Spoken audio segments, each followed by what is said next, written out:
So friends, क्यों हो गई नेगेटिव मार्किंग एमपी एडीपीओ वालों के लिए घातक। 2021 का जो आपका एमपी पीएससी मेंस है वो कब होना है, एडिशनल मेंस जो है आपका कब होना है, एज एज जो रिलैक्सेशन है उससे संबंधित क्या चीज़ें निकल कर के आ रही हैं, आज इन सब चीज़ों पर हम बातें करेंगे। सो फ्रेंड्स, सबसे पहले आते हैं नेगेटिव मार्किंग पर चर्चा, क्योंकि एक चर्चा चल रही है कि एमपी पीएससी 2022 में जो है वो नेगेटिव मार्किंग जो है वो होने वाली है। तो निगेटिव मार्किंग के बारे में अगर होती है तो मैं पूरी क्लास लेकर के आऊँगा कि आपको पेपर कैसे सॉल्व करना है।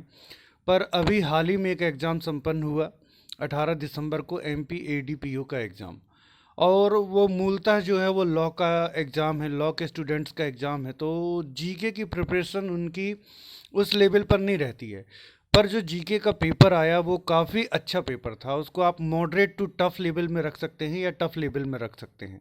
सो लॉ के स्टूडेंट्स के प्रोस्पेक्टस से, लॉ के स्टूडेंट्स के व्यूज़ से अगर देखें तो वो जीके का पेपर काफ़ी टफ था।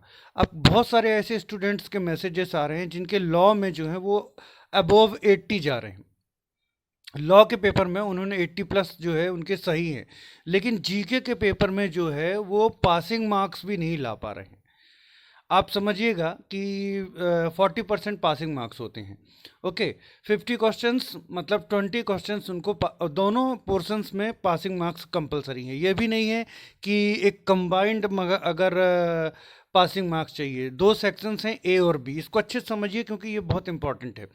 पहली बात तो ये कि जीके का पेपर बहुत अच्छा आया है और वो एमपीपीएससी वालों को भी ज़रूर देखना चाहिए।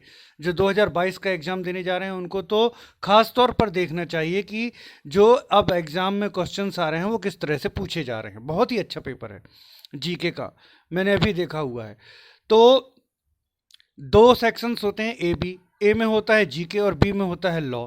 दोनों में अलग अलग पास होना जरूरी है। पासिंग मार्क्स है 40%। अब 40% अगर 50 का आप निकालो तो होता है 20 क्वेश्चंस। तो और माइनस मार्किंग अप्लाई है, माइनस मार्किंग अप्लाई है। तो जो लॉ के स्टूडेंट्स हैं वो लॉ में 80 प्लस जा रहे हैं, लॉ का पेपर काफ़ी इजी आया है, लेकिन जीके में मात खा रहे हैं।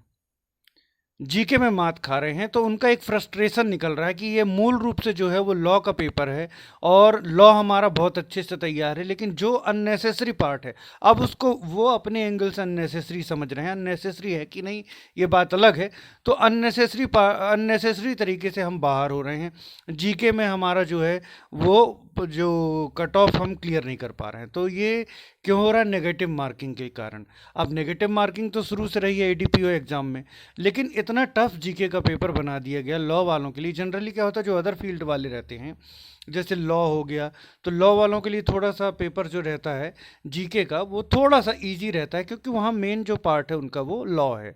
पर जीके का पेपर इतना टफ बनाने से वो अपने जो सब्जेक्ट में तो अच्छा स्कोर कर रहे हैं लॉ में, बट जीके में जो स्कोर है वो उनका बहुत डाउन जा रहा है। तो आप लोगों के लिए कल मेरी एमपीपीएससी प्रीलिम्स की क्लास रहेगी। तो मध्य प्रदेश का सेक्शन हम जो है वो कर रहे हैं। मध्य प्रदेश में हमने जलवायु का जो है टॉपिक कंप्लीट कर लिया है। कल हो सकेगा तो मैं आपको एमपी एडीपीओ का पूरा जीके का जो पेपर है, जीएस का पेपर है, वो सॉल्व कराऊंगा, क्योंकि बहुत ही अच्छा पेपर है और आप लोगों को ज़रूर देखना चाहिए। तो जीएस का पेपर हम सॉल्व करेंगे। अब आते हैं, जो सबसे पहले तो एमपीपीएससी का एडिशनल एग्ज़ाम 2019 का कब तक होगा। बहुत सारे क्वेश्चंस आ रहे हैं, मैं इस पर वीडियो बना भी चुका हूँ। देखो बेटा, आयोग ने साफ कर दिया है कि वो जो है ऑनरेबल हाई कोर्ट के द्वारा दी गई गाइडलाइन, जो कि 6 माह के अंदर सारी की सारी प्रोसीजर निपटाने की बात कही गई है, मेंस एग्ज़ाम करा करके, इंटरव्यू ले करके, और पूरी की प्रक्रिया जो आपकी निर्धारित प्रक्रिया है वो पूर्ण करने की निर्देश दिए गए हैं ऑनरेबल हाई कोर्ट के द्वारा। तो उसको फॉलो करने के लिए वो जा रहे हैं, और यदि कोई कानूनी अड़चन नहीं होती तो उन्होंने स्पष्ट रूप से कहा है कि वो 6 माह के अंदर पूरी प्रक्रिया निपटा लेंगे। तो इसको देखते हुए आप ये मान करके चलिए कि आगामी 2 से 3 माह के अंदर, 2 से 3 माह के अंदर आपका जो एडिशनल मेंस हो जाएगा। तो जो बच्चे एडिशनल मेंस की तैयारी कर रहे हैं वो बहुत अच्छे से तैयारी करते रहें। बहुत सारे लोगों का कहना यह है कि सर अब तो याचिका लग गई है। बेटा, याचिका लग जाने से बस कुछ नहीं होता, अभी कहीं भी रोक नहीं है एडिशनल मेंस को कराने की। इसके विपरीत एक ऑर्डर है कि आपको पूरी की पूरी प्रक्रिया जो है वो 6 माह के अंदर निपटानी है। तो ऑर्डर है, और ना तो 87-13% वाली जो रेट पर कोई स्टे दिया गया है, ना तो रीमेंस अब फिर से होना है। तो एडिशनल मेंस के चांसेस बहुत ज़्यादा हैं, और वो भी प्रक्रिया निर्धारित कर दी गई कि 6 माह के अंदर पूरा का पूरा प्रोसेस निपटाना है। तो आगामी 2 से 3 माह में आपका जो एडिशनल मेंस होने के पूरे चांसेस हैं। आप लोग पढ़ाई अच्छे से करते रहिए। नेक्स्ट क्वेश्चन है कि सर एमपीपीएससी 21 क्या टाइम से होगा। इस संबंध में भी आयोग ने स्पष्ट कर दिया है कि वो एमपीपीएससी 21 जो है वो समय से करा रहे हैं। तो जो आपके क्वेश्चन आ रहे हैं कि एमपीपीएससी 21 कब होगा, उसकी डेट आयोग द्वारा जो दी गई है 16 मार्च से 21 मार्च 2023, आपको वही मान करके चलना है। और अपनी तैयारी जो है वो बहुत अच्छे स्तर पर आपको रखनी है, क्योंकि अब 3 महीने भी नहीं बच रहे हैं। आप ये मान के चलिए 2 महीने बचा है, और 15 दिन तो आपके रिवीजन में ही चले जाएंगे। क्योंकि इस उधेड़ बुन में जो जिस तरीके से बच्चों की तैयारी होनी चाहिए, बच्चे वो नहीं कर पा रहे हैं। बहुत सारे बच्चे, सब कुछ बच्चे तो ऐसे हैं जो बिल्कुल स्थिर हैं दिमाग से, बहुत अपनी प्रिपरेशन कर रहे हैं, लेकिन ये जो पूरी अनिश्चितता चल रही है उसके चलते बहुत सारे बच्चों की प्रिपरेशन ख़राब हुई है।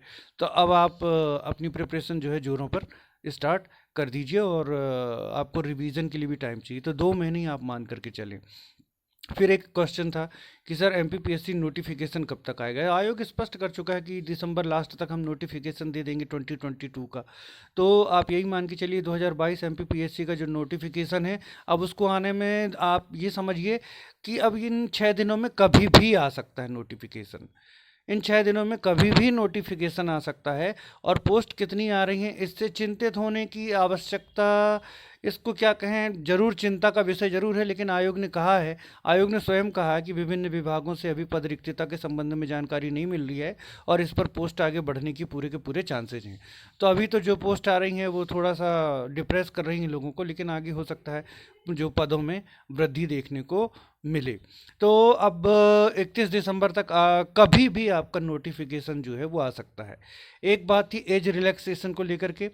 तो एज रिलैक्सेशन के संबंध में आयोग ने ये कहा है कि उनको जो है निर्देश प्राप्त हो गए हैं। सरकार द्वारा जो घोषणा की गई थी कि सभी को 3 वर्ष की छूट दी जाएगी, तो उनको इस संबंध में निर्देश प्राप्त हो गए हैं। और अब आने वाली सभी भर्तियों के जो प्रथम नोटिफिकेशन है उसमें एज रिलैक्सेशन दिया जाएगा। तो ये सिर्फ एक बार के लिए अलाउ है, एक बार के लिए अलाउ। अब इसमें 2 प्रश्न उठ रहे हैं कि क्या एज रिलैक्सेशन सभी को दिया जाएगा या सिर्फ यूआर वालों को, क्योंकि पिछली बार जो एज रिलैक्सेशन था वो सिर्फ यूआर वालों का था, रिजर्व कैटेगरी को नहीं था।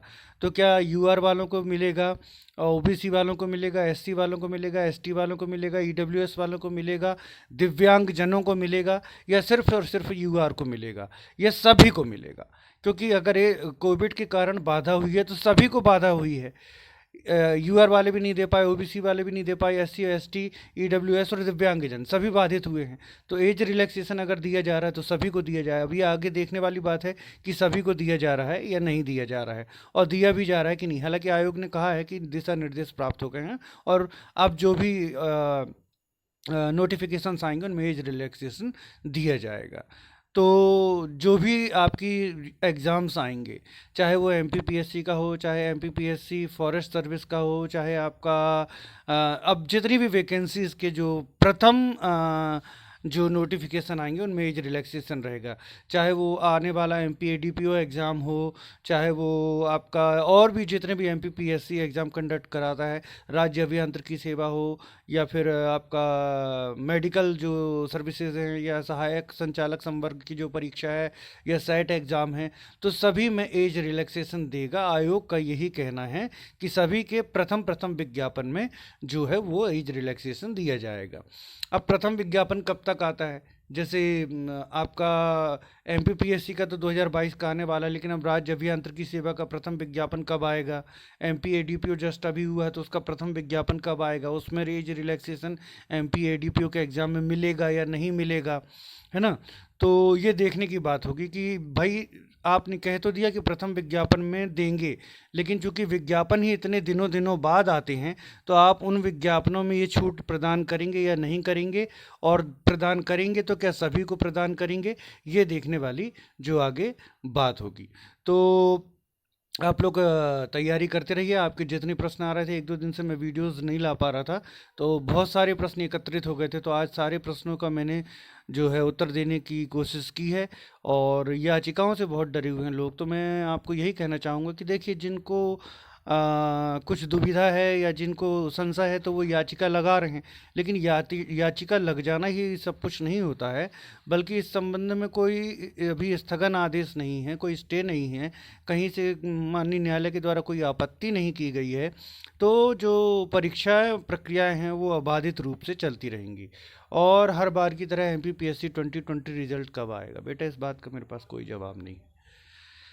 क्या करें, आयोग अब तो आप भी समझने लगे होंगे, लेकिन इतना कह देना ज़रूरी होता है ताकि ये 2020 का जो रिजल्ट आना है ये आयोग को ध्यान रहे, आयोग इसको भूल ना जाए। तो इस बात का कोई जवाब नहीं है कि MPPSC 2020 मेंस का रिजल्ट कब आएगा, इस बात का कोई भी जवाब नहीं है।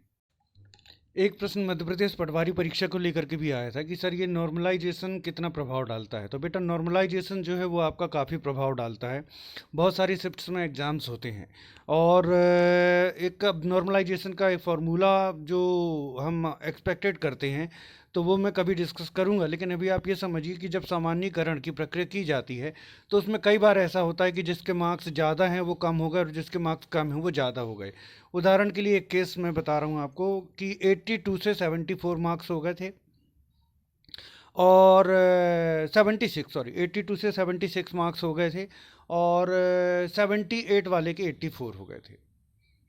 तो नॉर्मलाइजेशन का इतना व्यापक प्रभाव होता है, तो आप लोगों को अपना पेपर बहुत अच्छी तरीके से करना है। और क्योंकि नॉर्मलाइजेशन प्रभाव तो डालता है ना, कम मार्क्स वालों का भी हो जाता है और ज़्यादा मार्क्स वाले रह जाते सामान्य की प्रकरण की प्रक्रिया में, ये तो देखने को मिलता ही है। अब इस संबंध में मेरे विचार दूसरे हैं, लेकिन मैं फिर कभी डिस्कस करूंगा। आपको पिछला कट ऑफ बता दूं, शायद MP पटवारी का 80.5 गया था आफ्टर नॉर्मलाइजेशन, सब कुछ करने के बाद 80.5, शायद 80.5 था जनरल वालों का। तो कट ऑफ बहुत ऊपर जाता है। अगर आप MP पटवारी की परीक्षा की तैयारी भी कर रहे हैं तो आपको बहुत अच्छे से करना चाहिए। इस बार कंपटीशन बहुत ज़्यादा है, पहली बात, क्योंकि अधिकतर MPPSC वाले बच्चे जो हैं वो मध्य प्रदेश पटवारी परीक्षा की ओर डाइवर्ट हो गए हैं। और लेकिन थोड़ा सा जो क्राइटेरिया बढ़ा है, रीजनिंग का पार्ट आ गया है और आपका इंग्लिश का पार्ट आ गया है, तो ये बहुत ज़्यादा कट ऑफ जाने से रोकेगा कहीं ना कहीं, है ना। तो दोनों चीज़ें बैलेंस करेंगी, लेकिन कट ऑफ फिर भी आप ये मान के चलें कि हमको 82 तक तो जाना ही है, ये मान करके चलें तो आपके सिलेक्शन के चांसेस जो हैं वो बहुत ज़्यादा बढ़ जाएंगे। सो फ्रेंड्स, ये थे सारे के सारे क्वेश्चंस जो आपके आ रहे थे, तो इनका जवाब देने की मैंने कोशिश की है। होप आप लोगों को जो है सही सही जवाब मिल गए होंगे। Okay friends, thanks for watching.